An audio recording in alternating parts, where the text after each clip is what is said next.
Hello friends, आप सभी को नमस्कार। मैं हितेश कुमार एक बार फिर से आप सभी का ज्ञानकोश यूट्यूब चैनल में स्वागत करता हूं। आज है 6 जनवरी और 6 जनवरी से जितने भी करंट अफेयर्स बनेंगी वो हम आज की वीडियो में पढ़ेंगे।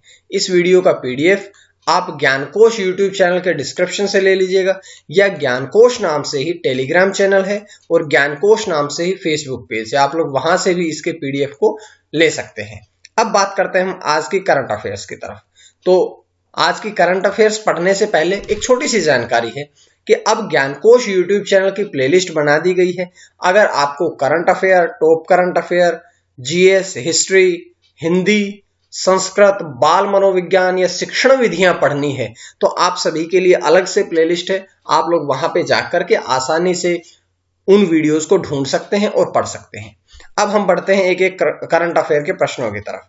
तो सबसे पहले बात करते हैं कि सबसे पहला प्रश्न है, आज 6 जनवरी है और 6 जनवरी को महाराष्ट्र पत्रकारिता दिवस मनाया जाता है, यानी कि आज जो है वो है महाराष्ट्र का पत्रकारिता दिवस। तो महाराष्ट्र का पत्रकारिता दिवस है, ये किसकी स्मृति में मनाया जाता है? ये दिवंगत थेस्पियन पत्रकार बाल शास्त्री जंभेकर जी की स्मृति में मनाया जाता है। बाल शास्त्री जंभेकर जो थे उनकी स्मृति में ही यह दिवस मनाया जाता है, क्योंकि बाल शास्त्री जंभेकर जी ही पहले ऐसे व्यक्ति थे जिन्होंने मराठी भाषा में पत्रकारिता जो थी वो शुरू करी थी। उन्हें the father of Marathi journalism के रूप में भी जाना जाता है, यानी कि जो मराठी पत्रकारिता है, मराठी पत्रकारिता के पिता के रूप में भी उन्हें जाना जाता है। तो ये थी थोड़ी सी जानकारी आज की पहले प्रश्न से। अब हम बढ़ेंगे, एक एक करके प्रश्न पढ़ेंगे और सारी जानकारियां पढ़ते चलेंगे। जैसे बात करते हैं All India Gem and Jewellery Domestic Council, जो जिसका शॉर्ट नेम है जीजेसी, यानी कि Gem and Jewellery Domestic Council के अध्यक्ष कौन बने हैं? तो अभी जो आशीष पेठे हैं, यानी कि ए ऑप्शन जो है, आशीष पेठे को अब जीजेसी का नया अध्यक्ष बनाया गया है। और नया अध्यक्ष के साथ साथ जो बी ऑप्शन पे लिखे हैं सईम मेहरा को उपाध्यक्ष के पद पर नियुक्त किया गया है। तो आशीष पेठे अध्यक्ष बने, साथ साथ में उपाध्यक्ष बने हैं सईम मेहरा। तो ये जानकारी मैंने आपको यहां से दी है। उसके पश्चात बात करते हैं थोड़ी और जानकारियों की तरफ। जैसे कि आशीष पेठे जो हैं उनकी नियुक्ति आगामी 2 वर्षों के लिए करी गई है। इसके उपाध्यक्ष हैं सईम मेहरा। और जो जीजेसी ज्वेलरी उद्योग है ये एक राष्ट्रीय शीर्ष संस्था है जो कि बहुत रूप में या बहुत ही विस्तृत रूप से जो ज्वेलरी जो है निर्मित करती है। उसके बाद बात करें जीजेसी के मुख्यालय कहां पे है, तो इसका मुख्यालय है मुंबई महाराष्ट्र में और इसकी स्थापना 2005 में करी गई थी। तो ये जानकारी आपको इस प्रश्न से मिली है। उसके पश्चात बढ़ते हैं अगले प्रश्न के दूसरे प्रश्न की तरफ। जैसे ऑल इंडिया चेस फेडरेशन के अध्यक्ष कौन बने हैं? ऑल इंडिया चेस फेडरेशन के जो अध्यक्ष बने हैं वे बने हैं अब संजय कपूर। संजय कपूर को अब ऑल इंडिया चेस फेडरेशन का नया अध्यक्ष बनाया गया है। अब वो अध्यक्ष बने हैं, लेकिन अगर बात करी जाए कि उन्होंने जो वोटिंग हुई थी उस वोटिंग में इन्होंने हराया किनको है या इनके प्रतिद्वंदी कौन थे, तो पीआर वेंकटराम राजा जो थे, यानी कि ऑप्शन सी जो है वे इनके प्रतिद्वंदी थे। ठीक है, तो ये जानकारियां यहां से दी है। लेकिन एक नियुक्ति और भी करी गई है, अध्यक्ष संजय कपूर बने, लेकिन इनके साथ साथ में भरत सिंह चौहान को अब ऑल इंडिया चेस फेडरेशन का सचिव भी नियुक्त किया गया है। तो ये जानकारियां पूरी तरह से मैंने आपको दी है। उसके पश्चात बात करते हैं इसकी थोड़ी और जानकारियों की तरफ कि जो अध्यक्ष बने हैं संजय कपूर, वे इससे पहले उत्तर प्रदेश शतरंज संघ का प्रतिनिधित्व भी कर चुके हैं। बता चुका हूं कि वोटिंग में पीआर वेंकटराम राजा को हराया और साथ ही सचिव पद पर भरत सिंह चौहान की नियुक्ति करी गई है। उसके पश्चात बात करते हैं थोड़ी और जानकारी जो कि All India Chess Federation India के बारे में है। अखिल भारतीय शतरंज महासंघ, इसकी हिंदी रूपांतरण है। इसकी स्थापना कब हुई थी? तो 1951 में इसकी स्थापना हुई थी और इसका जो मुख्यालय है वो है जवाहरलाल नेहरू स्टेडियम चेन्नई में। तो अगर बात करी जाए कि अखिल भारतीय शतरंज महासंघ का मुख्यालय कहां पे है तो ये है चेन्नई जवाहरलाल नेहरू स्टेडियम में। उसके पश्चात अगला प्रश्न आपके स्क्रीन पे आता है कि बचत बैंक खातों के लिए वीडियो केवाईसी सुविधा किस बैंक के द्वारा शुरू करी गई है। तो ये जो बचत खाते यानी कि जो सेविंग अकाउंट खोलने के लिए अब आपको बैंक में जाने की आवश्यकता नहीं पड़ेगी, बल्कि आपका घर बैठे ही वीडियो केवाईसी करा दिया जाएगा। तो ये सुविधा किसके द्वारा शुरू करी गई है? तो ये सुविधा शुरू करी गई है आईडीबीआई बैंक के द्वारा, यानी कि ऑप्शन ए जो है वो आपका सही रहेगा। अब विस्तार पूर्वक पढ़ते हैं इसके बारे में कि अब जो उपभोक्ता हैं, ग्राहक हैं, उनको बचत खाता सेविंग अकाउंट खोलने के लिए बैंक की शाखा में जाने की आवश्यकता नहीं पड़ेगी। अब वीडियो केवाईसी क्या है? तो यह घर पर रहकर आसानी से बचत खाता खोलने की एक जल्दी, तेज और आसान तरीका है। इसके साथ ही यह सुनिश्चित करता है कि बचत खाता खोलने की जो ऑनलाइन प्रक्रिया है वो पूरी तरह से सुरक्षित रहे, सरल रहे, आसान रहे, तेजी से समाप्त हो जाए और कोरोना वायरस का ध्यान रखते हुए अब ग्राहकों को, उपभोक्ताओं को बैंक में जाने की आवश्यकता भी नहीं पड़ेगी। उसके बाद क्योंकि ये आईडीबीआई बैंक द्वारा शुरू करी गई है तो आईडीबीआई बैंक के बारे में पढ़ते हैं। सबसे पहले इसकी फुल फॉर्म, तो आईडीबीआई की फुल फॉर्म है industrial development bank of India. ये तो हुई इसकी फुल फॉर्म। इसकी स्थापना कब हुई थी? तो 1 जुलाई 1964 में इसकी स्थापना हुई, जिसका मुख्यालय जो है वो मुंबई महाराष्ट्र में है। बात करी जाए इसके चेयरमैन कौन है, तो एम.आर. कुमार जो हैं वे आईडीबीआई बैंक के नए चेयरमैन हैं। और इसके एमडी और सीईओ यानी कि मैनेजिंग डायरेक्टर, प्रबंध निदेशक और मुख्य कार्यकारी अधिकारी की बात करें तो राकेश शर्मा जो हैं वे आईडीबीआई बैंक के एमडी और सीईओ हैं। तो ये जानकारी आपको मिली। उसके पश्चात है अगला प्रश्न।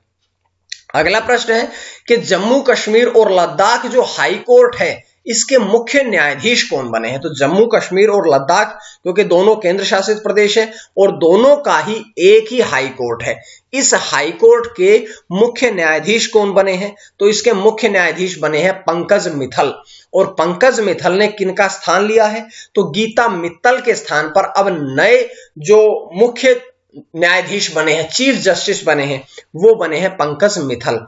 उसके बाद एक बात और है कि जो मनोज सिन्हा है जो कि जम्मू कश्मीर के उपराज्यपाल है, उनके द्वारा अब पंकज मित्तल को शपथ भी दिलाई गई है उनके पद की। तो ये जानकारियां थी, लेकिन विस्तार पूर्वक जानकारी के लिए हम पढ़ेंगे। तीनों बातें बता चुका हूं कि शपथ उपराज्यपाल मनोज सिन्हा द्वारा दिलवाई गई, गीता मित्तल का स्थान लिया और जम्मू कश्मीर उच्च न्यायालय के बने हैं न्यायाधीश, मुख्य न्यायाधीश। तो जम्मू कश्मीर उच्च न्यायालय की बात करें तो इसकी स्थापना हुई थी 26 मार्च 1928 को।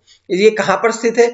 ये इसकी स्थितियां जो है 2 बार बदलती रहती है। जैसे कि गर्मियों में ये श्रीनगर में आ जाता है और सर्दियों में जम्मू में रहता है, क्योंकि सर्दियों में जम्मू का वातावरण या वो पर्यावरण सही रहता है और गर्मियों में श्रीनगर का पर्यावरण जो है वो सही रहता है। इसलिए जम्मू कश्मीर उच्च न्यायालय की जो स्थिति है वो ग्रीष्मकालीन और शीतकालीन अवस्था में बदलती रहती है।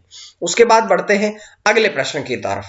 अगला प्रश्न है कि इंस्टाग्राम पर 25 करोड़ फॉलोअर्स पाने वाला यानी कि 250 मिलियन फॉलोअर्स पाने वाला पहला व्यक्ति कौन बना है? तो पहला व्यक्ति बना है क्रिस्टियानो रोनाल्डो। क्रिस्टियानो रोनाल्डो जो कि फुटबॉलर है, वे अब इंस्टाग्राम पर 25 करोड़ फॉलोअर पाने वाले पहले व्यक्ति बने हैं। तो पहले व्यक्ति कहें या ऐसा कहें कि विश्व में एकमात्र व्यक्ति ऐसे हैं जिनके 25 करोड़ फॉलोअर हैं। अब तक इस आंकड़े तक पहुंचने वाले वे पहले व्यक्ति हैं और इनके साथ साथ ही जो क्रिस्टियानो रोनाल्डो है उनके फेसबुक और ट्विटर पर भी सबसे ज्यादा फॉलो करने वाले खिलाड़ी है वो। अगर हम बात करें कि एकमात्र जो आधिकारिक अकाउंट है इंस्टाग्राम का, जो ऑफिशियल अकाउंट है, एकमात्र वही ऐसा अकाउंट है जो कि रोनाल्डो से आगे है और जो इंस्टाग्राम का आधिकारिक अकाउंट है इसके 382 मिलियन फॉलोअर्स हैं। बात कर लेते हैं कि इंस्टाग्राम की शुरुआत कब हुई थी। तो इंस्टाग्राम की शुरुआत हुई थी 6 अक्टूबर 2010 में। तो ये जानकारियां यहां से थी, लेकिन एक छोटी सी जानकारी मैं आपको और भी देता हूं। देखिएगा, जो फेसबुक कंपनी है, फेसबुक कंपनी ने ही अब व्हाट्सएप को भी खरीद लिया है और इंस्टाग्राम को भी खरीद लिया है, यानी कि जो सोशल मीडिया का एकाधिकार है पूरे वर्ल्ड में, वो एकाधिकार रूप से फेसबुक का ही है। क्योंकि फेसबुक ने ही, जब आप व्हाट्सएप चलाओगे तो अभी नीचे लिखा मिलेगा आपको पावर्ड बाय फेसबुक, इंस्टाग्राम चलाओगे वहां भी आपको यही लिखा मिलता है। ठीक है, तो ये बात आपने ध्यान रखनी है। उसके बाद बढ़ते हैं आज के प्रश्न की तरफ। तो आज का प्रश्न है कि अमेरिकी प्रतिनिधि सभा के अध्यक्ष के रूप में कौन चुने गए हैं। अमेरिकी प्रतिनिधि सभा के अध्यक्ष के रूप में कौन चुने गए हैं, ये आज का आपका सवाल है। और इस सवाल का जो भी सही जवाब देंगे, जो कि मैं पहले बता चुका हूं कि इस महीने के अंत में 31 जनवरी तक ये काउंट करूंगा, जिसके पश्चात 5 जो टॉप सही जवाब देने वाले छात्र छात्रा रहेंगे उनको अगली जो पुस्तक आएगी, जो कि 4-5 फरवरी को आएगी, उसका वो पुस्तक उपहार स्वरूप दी जाएगी। तो ये जानकारी थी। अब बढ़ते हैं जो पिछला प्रश्न हमने पूछा था उसकी तरफ। तो पिछले प्रश्न का उत्तर है कि राष्ट्रीय मेट्रोलॉजी कॉन्क्लेव का उद्घाटन किसके द्वारा किया गया था। यह उद्घाटन किया गया भारत के प्रधानमंत्री श्री नरेंद्र मोदी द्वारा। तो ये जानकारी मैं आप लोगों के लिए लेके आया हूं। उसके पश्चात बढ़ते हैं छठे प्रश्न की तरफ। ग्रीस के पहले समलैंगिक मंत्री कौन बने हैं। तो ग्रीस के पहले समलैंगिक मंत्री जो बने हैं वो बने हैं निकोलस यत्रोमनोलकिस। निकोलस यत्रोमनोलकिस यानी कि ऑप्शन ए पर जो लिखा है वे व्यक्ति ग्रीस के पहले समलैंगिक मंत्री बने हैं। थोड़ी जानकारी अब विस्तार पूर्वक पढ़ेंगे। जैसे कि 44 वर्षीय निकोलस जो है वे पहले समलैंगिक मंत्री बने हैं। वे ग्रीस की केंद्र दक्षिणपंथी सरकार के महासचिव पद से पदोन्नत होकर के संस्कृति के नए उप मुख्यमंत्री के रूप में नामित किए गए हैं। उसके बाद एक बात और पढ़ते हैं कि इससे पहले जुलाई 2020 में वे महासचिव के रूप में नियुक्त होने वाले भी पहले समलैंगिक व्यक्ति बने थे। अब बात कर लीजिए, देखिए जो ग्रीस है इसकी राजधानी कौन सी है, एथेंस, और आधिकारिक भाषा कौन सी है, ग्रीक है। उसके बाद में बढ़ते हैं हम अगले प्रश्न की तरफ। ये जानकारी यहां से मिली। उसके पश्चात अगला प्रश्न है कि महिलाओं ने पहला ग्रामीण होम किचन कहां पर शुरू किया है। तो महिलाओं ने पहला ये जो है ग्रामीण होम किचन है जो कहां पर शुरू किया गया है, तो ये शुरू किया गया है श्रीरामपुर में। श्रीरामपुर जो है वो अहमदनगर महाराष्ट्र में पड़ता है, जहां पर ये पहला जो महिला ग्रामीण होम किचन है ये शुरू किया गया है। बात करते हैं थोड़ी विस्तार पूर्वक। जैसे कि हम बात करते हैं कि अहमदनगर के श्रीरामपुर शहर में ये शुरू किया गया है। ये महिला किसानों द्वारा शुरू किया जाने वाला महाराष्ट्र का पहला होम किचन है। इसके साथ साथ जो महिलाएं हैं वो मुंबई और पुणे के ग्राहकों के लिए स्नैक्स और फिंगर फूड बनाती है। यहां पर हर दिन 100 किलोग्राम स्नैक्स बनाया जाता है। तो इंपॉर्टेंट जानकारियां थी। इसके साथ साथ थोड़ी जानकारियां, क्योंकि महाराष्ट्र के बारे में इससे पहला जो हमने प्रश्न पढ़ा था कि आज महाराष्ट्र पत्रकारिता दिवस है, उस समय महाराष्ट्र के बारे में नहीं पढ़ा था, इस प्रश्न में पढ़ लीजिएगा। महाराष्ट्र की राजधानी जो है वो है मुंबई, लेकिन ये ग्रीष्मकालीन राजधानी है। शीतकालीन राजधानी महाराष्ट्र की है नागपुर। इसके पश्चात जिले कितने हैं, तो 36 जिले हैं महाराष्ट्र में, जिसकी स्थापना 1 मई 1960 में करी गई थी। महाराष्ट्र के राज्यपाल कौन है, भगत सिंह कोश्यारी। और बात करें हम महाराष्ट्र के मुख्यमंत्री की, तो उद्धव ठाकरे जो हैं वे अब वर्तमान में मुख्यमंत्री हैं महाराष्ट्र के, जो कि शिवसेना से हैं। उसके पश्चात उप मुख्यमंत्री की बात करते हैं तो एनसीपी के अजित पवार जो हैं वे अब महाराष्ट्र के उप मुख्यमंत्री के पद पर हैं। उसके पश्चात बात करते हैं अगले वीडियो की तरफ, अगले क्वेश्चन की तरफ। सीसीटीवी निगरानी में दुनिया में सबसे ऊपर शहर कौन सा रहा। सीसीटीवी निगरानी में अगर दुनिया में सबसे ऊपर शहर की बात करी जाए तो दुनिया में सबसे ऊपर जो शहर रहा है वो रहा है चेन्नई। अपने देश में ही तमिलनाडु में चेन्नई जो है, जिसका पुराना नाम मद्रास था, ये अब विश्व में सबसे ऊपर रहा है सीसीटीवी निगरानी प्रणाली में। बात कर लेते हैं थोड़ी और बातें कि ये रिपोर्ट किसके द्वारा प्रकाशित करी गई है, तो ये दक्षिण एशिया जर्नल में प्रकाशित रिपोर्ट के अनुसार मैं आपको जानकारी दे रहा हूं। ये दुनिया भर के 130 शहरों में प्रति वर्ग किलोमीटर और प्रति 1000 आबादी में अधिकतम सीसीटीवी कवरेज है। बात यहां से एक और बताऊंगा आपको इंपॉर्टेंट कि सीसीटीवी निगरानी कैमरों की सबसे अधिक घनत्व वाले देश कौन कौन से हैं, तो सबसे ज्यादा चीन, दूसरे नंबर पे भारत। और दुनिया का पहला सीसीटीवी कैमरा कब लगाया गया था, 1942 में लगाया गया था। कहां पर, जर्मनी में लगाया गया था। पूरी जानकारी आपको यहां से मिली।